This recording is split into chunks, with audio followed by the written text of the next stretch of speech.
ক্ষমতা আমাদের কাছে বড় বিষয় নয়, বাংলাদেশের জনগণ আমাদের কাছে বড় বিষয়। আমরা বাংলাদেশের জনগণের ক্ষমতা নিয়ে বিশ্বাস করি, কারণ রাষ্ট্রের মালিক কিন্তু এই দেশের জনগণ। এই দেশের জনগণকে সাথে নিয়ে আমরা যে কোনো ধরনের ষড়যন্ত্র হবে সকল ষড়যন্ত্র মোকাবেলা করবো ইনশাআল্লাহ।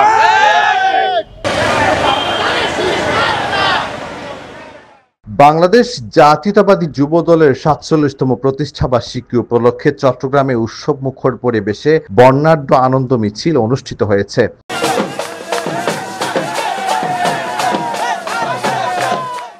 ২৭ অক্টোবর দুপুরে নগরীর টাইগার পাস এলাকা থেকে শুরু হয়ে ওয়াসা মোড় গিয়ে শেষ হয় এই আনন্দ মিছিল।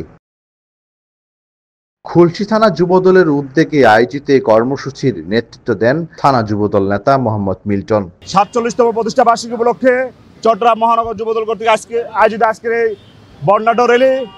আজকের এই র্যালি থেকে আমরা সুস্পষ্ট একটি বার্তা দিতে চাই, সেই ৭১-এর স্বাধীনতা বিরোধী শক্তি এবং পলাতক হাসিনা বাংলাদেশে একটি অস্থিতিশীল পরিস্থিতি সৃষ্টি করার চেষ্টা করছে।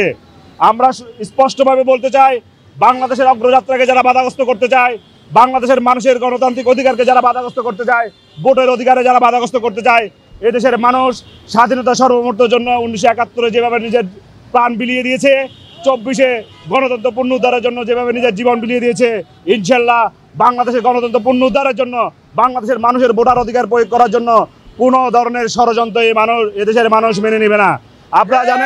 আপনারা জানেন কয়েকটি নিরবিচ্ছিন্ন রাজনৈতিক দল যাদের কোনো জনপ্রিয়তা নাই, সেই স্বাধীনতা বিরোধী শক্তি এবং পলাতক হাসিনারা মিলে কিন্তু বাংলাদেশে পিআর নামের একটি ষড়যন্ত্র লিপ্ত রয়েছে। এই দেশে পিআর নামের যে ষড়যন্ত্র হচ্ছে, এই দেশের মানুষ কিন্তু পিআর নামে ষড়যন্ত্র রুখে দিবে। আপনারা জানেন পিআর পদ্ধতিটা কীরকম। আমি আমার এলাকার আমার প্রতিনিধি বা আমার নেতা সিলেকশন করবো একজনকে, সংসদে গিয়ে দেখবো হিরুলমকে। আমরা এই ধরনের নির্বাচনের জন্য কিন্তু প্রস্তুত নয়। আমরা আমাদের ভোটের অধিকার ব্যালট পেপারের মাধ্যমে আমার এলাকার প্রতিনিধি বা আমার নেতা নির্বাচিত করবে, যারা সংসদে গিয়ে বাংলাদেশের গণতন্ত্র প্রতিষ্ঠা করবে, বাংলাদেশের স্বাধীনতা সার্বভৌমত্ব রক্ষা করবে, বাংলাদেশের মানুষের জানমালের নিরাপত্তা নিশ্চিত করবে, একটি অগ্রগতির বাংলাদেশকে উন্নয়নশীল রাষ্ট্রের দিকে নিয়ে যাবে। ইতিপূর্বে আপনারা দেখেছেন বিএনপির ভারপ্রাপ্ত চেয়ারম্যান জনাব তারেক রহমান রাষ্ট্র মেরামতের জন্য কিন্তু ৩১ দফা রূপরেখা ঘোষণা করেছে। ওই ৩১ দফা রূপরেখায় বাংলাদেশের তরুণ সমাজকে সবচেয়ে বড় বেশি প্রায়োরিটি দেওয়া হয়েছে। একটি সাম্য মানবিক বাংলাদেশ যেভাবে গঠন করতে হবে সেই রূপরেখা কিন্তু ৩১ দফায় উল্লেখ করা হয়েছে। ১৭টি বছর কিন্তু বিভিন্ন ধরনের ষড়যন্ত্রের মোকাবেলা করেছি, বিভিন্ন ধরনের ষড়যন্ত্র প্রতিহত করেছি।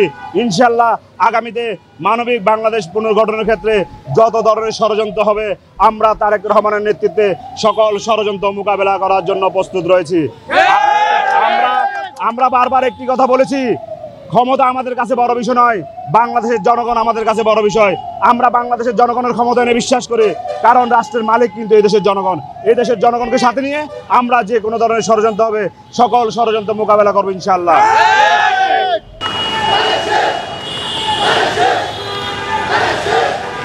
আনন্দ মিছিলে অংশ নেন খুলশী থানা যুবদল সহ ওয়ার্ড যুবদলের শতাধিক নেতাকর্মী। পতাকা, ফেস্টুন ও ব্যানারে সজ্জিত মিছিলটি টাইগার পাস থেকে শুরু হয়ে ওয়াসা মোড় পর্যন্ত স্লোগানে মুখরিত ছিল। Desk report, news day 24।